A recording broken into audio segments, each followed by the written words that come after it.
প্রিয় ছাত্রছাত্রীরা, আজ আমি তোমাদের কাছে ক্লাস 8-এর প্রশ্নবিচিত্রা 2025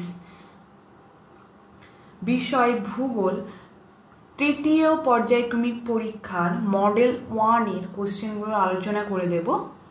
কারণ তোমাদের পরীক্ষা তেমন একটা খুব বেশি দেরি নয়, তাই আগে থেকেই প্রিপেয়ার নিয়ে নেওয়া ভালো। দেখো, একের দাগের আছে সঠিক উত্তরটি নির্বাচন করে লেখো। একে আছে ভূত্বকের দ্বিতীয় প্রধান উপাদান হলো A oxygen, B silicon, C nitrogen, D কোনোটিই নয়। উত্তর হবে সিলিকন।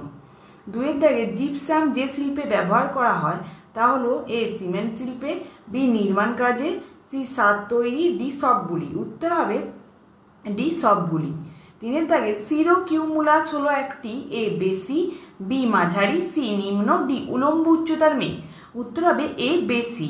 চারের দাগের ঘূর্ণবাদ পূর্ব চীন সাগরের যে নামে পরিচিত তা হলো A cyclone, B hurricane, C typhoon, D কোনোটিই নয়। উত্তর হবে সি টাইফুন।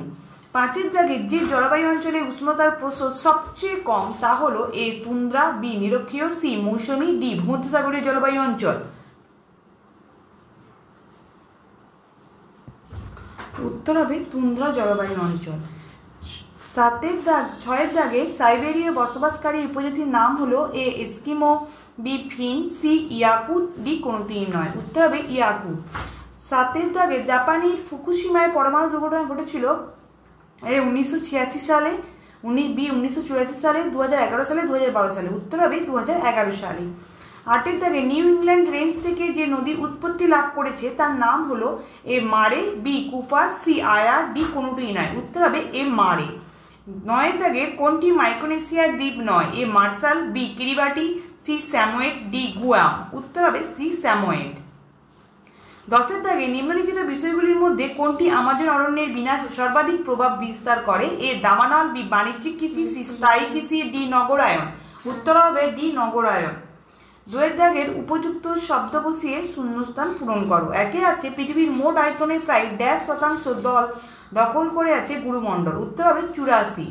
দুয়ের দাগের অন্তঃকেন্দ্রমণ্ডল ও বহিঃকেন্দ্রমণ্ডলের মাঝে ড্যাশ বিশুক্তি রেখা আছে। উত্তর হবে লেওম্যান। তিনের দাগের পৃথিবীর ব্যাসার্ধ হলো ড্যাশ কিমি। উত্তর হবে 6370 কিমি। চারের দাগের ড্যাশ হলো ভারতের একটি প্রাচীন ভঙ্গির পর্বতমালা। উত্তর হবে উড়াল। পাঁচের দাগের ভূপৃষ্ঠে প্রভাব বিস্তারকারী একটি বহির্জাত প্রক্রিয়া হলো ড্যাশ। উত্তর হবে নদী। ছয়ের দাগে ড্যাশ হলো মেক্সিকোর একটি মৃত আগ্নেয়গিরি। উত্তর হবে পারকুটিন। সাতের দাগে 2015 সালে নেপালের ভূমিকম্পের মাত্রা ছিল ড্যাশ। উত্তর হবে 7.8। আটের দাগে ড্যাশ হলো একটি অসাংঘাত্য শিলা। উত্তর হবে চুনা পাথর। তারপরে দেখো, নয়ের দাগে আছে ড্যাশ শিলা থেকে লোহিত মৃত্তিকার সৃষ্টি হয়। উত্তর হবে গ্রানাইট। দশের দাগের ফিলাইটের রূপান্তরিত রূপ হলো ড্যাশ। উত্তর হবে স্লেট। তিনের দাগের নিচের বাক্যগুলি শুদ্ধ বা অশুদ্ধ লেখো। একে আছে উত্তর গোলার্ধে আয়নবায়ু প্রবাহিত হওয়ার সময় উষ্ণতা বৃদ্ধি পাওয়ায় কালাহানি মরুভূমির সৃষ্টি হয়েছে। এটা হবে অশুদ্ধ। দুয়ের দাগে সাহারা মরুভূমির উষ্ণ ধূলিপূর্ণ স্থানীয় বায়ু হলো চিনুক। এটা হবে অশুদ্ধ। তিনের দাগের অ্যানাবেটিক বায়ু রাতের বেলা প্রবাহিত হয়। এটা হবে অশুদ্ধ। চারের দাগের বায়ু সীমান্ত দেখা যায় নাতিশীতোষ্ণ ঘূর্ণবাতে। এটা হবে শুদ্ধ। পাঁচের দাগে শীতের শুরুতে দিল্লিতে কুয়াশার জন্য দৃশ্যমানতা কমে যায়। এটা হবে শুদ্ধ। চারের দাগে দেখো, দুই একটি শব্দে উত্তর দাও। একে আছে ইগলু কি, যেটা আমি তোমাদেরকে দেখিয়ে দেবো রায়মার্টিনের সহায়িকাতে, ভূগোল সহায়িকাতে পেজ নাম্বার 176। দেখো ইগলু কাকে বলে এখানে দেওয়া আছে, এটা অবশ্যই মুখস্থ করলেই হবে। দুয়ের দাগে দেখো পৃথিবীর সর্বাধিক জনবহুল জলবায়ু অঞ্চলের নাম কি? উত্তর হবে মৌসুমী জলবায়ু অঞ্চল। তিনের দাগের কত সালে উত্তরাখণ্ডের গাড়োয়ালে চিপকো আন্দোলন হয়েছিল? উত্তর হবে 1973 সালে। চারের দাগের আর্থ সামিট কোথায় হয়েছিল? উত্তর হবে ব্রাজিলের রিও ডি জেনিরো শহরে। পাঁচের দাগে নিউজিল্যান্ডের বৃহত্তম হিমবাহ সৃষ্ট হ্রদের নাম লেখো। উত্তর হবে তাওপো। পাঁচের দাগে দেখো নিচের প্রশ্নগুলির সংক্ষিপ্ত উত্তর দাও। একে আছে পি ও এস তরঙ্গের দুটি পার্থক্য লেখো, যেটা আমি তোমাদেরকে দেখিয়ে দেবো রায়মার্টিনের সহায়িকাতে পেজ নম্বর 67-তে এই যে পি আর এস তরঙ্গ শুধু এই দুটো লিখলেই হবে, যেহেতু এল তরঙ্গ বলেনি তাই এল তরঙ্গ লেখার দরকার নেই, দুটো লিখলেই হবে। তোমরা যতগুলো পয়েন্ট মুখস্থ করতে পারবে অবশ্যই ততগুলো পয়েন্টই লিখবে।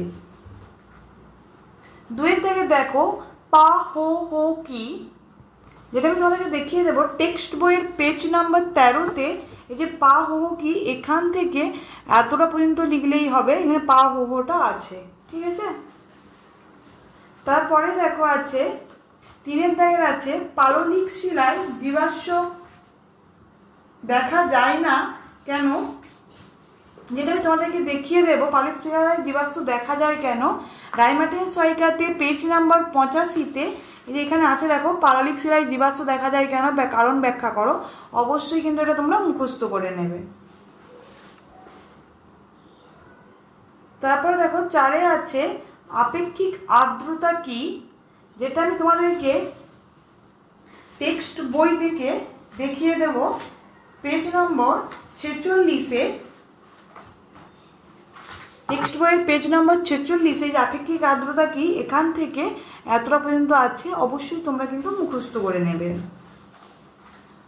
তারপরে দেখো তার সঙ্গে আরেকটা কোশ্চেনও আছে অথবা দিয়ে, সেটা হচ্ছে শিলাচক্র কি, যেটা আমি তোমাদেরকে দেখিয়ে দেবো টেক্সট বইয়ের পেজ নাম্বার 24। এই যে শিলাচক্র এখান থেকে নিচে আছে দেখো, এটা লিখতে হবে প্লাস এ পাশেও আছে, এটা তো অবশ্যই লিখতে হবে, সঙ্গে কিন্তু ছবিটাও আঁকতে হবে। 6 থেকে দেখো নিচের প্রশ্নগুলির সংক্ষিপ্ত ব্যাখ্যামূলক উত্তর দাও। 1-এর দাগে আছে পৃথিবীর বায়ুচাপ বলয়ের অবস্থান পরিবর্তনে চিত্রের মাধ্যমে প্রকাশ করো, যেটা আমি রায়মার্টিনের সহায়িকাতে পেজ নাম্বার 107-এ দেখো চিত্র সহ পৃথিবীর চাপ বলয়গুলির পরিচয় দাও। এখানে আছে তো অবশ্যই 107 পেজেও আছে, আবার 108 পেজেও আমি তোমাদেরকে দেখিয়ে দেব। দেখো 108 পেজেও আছে, অবশ্যই কিন্তু এর সাথে ছবিটা কিন্তু তোমাদেরকে অবশ্যই আঁকতে হবে, ঠিক আছে। তারপরে দেখো 6-এর দাগের 2-এরটা বলেছে আর্টেজীয় কূপের বর্ণনা দাও, যেটা আমি তোমাদেরকে দেখিয়ে দেব রায়মার্টিনের সহায়িকাতে পেজ নাম্বার 368-তে যে আর্টেজীয় কূপ এটা লিখলেই হবে, অবশ্যই কিন্তু তোমরা মুখস্থ করে নেবে, ঠিক আছে। তারপরে দেখো 3-এর দাগের আছে নিরক্ষীয় অঞ্চলে ক্যানোপি দেখা যায় কেন, যেটা আমি তোমাদেরকে দেখিয়ে দেব পেজ নাম্বার 197-এ রায়মার্টিনের সহায়িকাতে ক্যানোপি যাকে ইংলিশে বলে বাংলায় চাঁদোয়া বলে, এটা লিখলেই হবে, অবশ্যই তোমরা কিন্তু লিখে নেবে।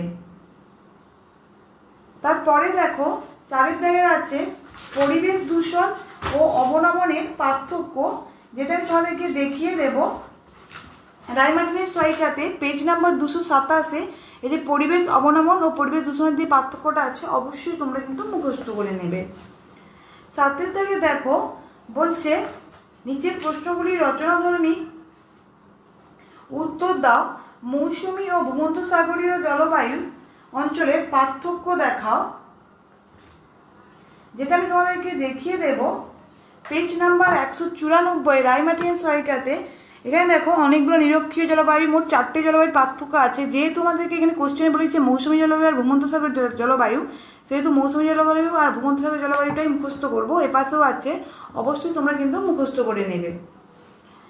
2-এর দাগে দেখো কি আছে পরিবেশ অবনমনের নিয়ন্ত্রণের উপায়গুলি লেখো, যেটা রায়মার্টিনের সহায়িকাতে পেজ নাম্বার 217-তে এই যে পরিবেশ অবনমনের নিয়ন্ত্রণের উপায়গুলি দেখো আছে, এ পাশেও আবার আছে, অবশ্যই কিন্তু তোমরা মুখস্থ করে নেবে, ঠিক আছে।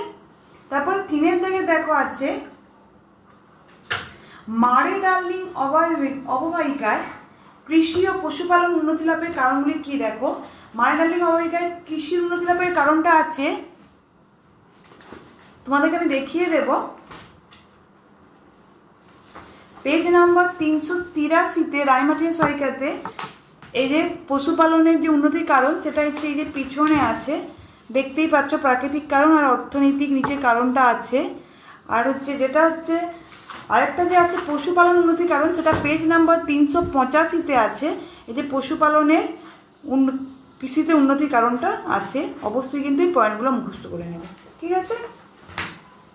তোমার নিচে যে হচ্ছে ম্যাপের যে এইগুলো আছে তোমরা অবশ্যই বাড়িতে প্র্যাকটিস করে নেবে, সেটা আমি আর দেখাচ্ছি না। তোমাদের যদি আমার এই চ্যানেলটা ভালো লেগে থাকে অবশ্যই লাইক কমেন্ট আর বেশি বেশি করে শেয়ার করে দেবে, যাতে অন্য বন্ধুরাও তোমাদের দেখতে সুবিধা হয়। আমার ভিডিওটা আগে পাওয়ার জন্য অবশ্যই একটা সাবস্ক্রাইব করে রাখবে। ধন্যবাদ।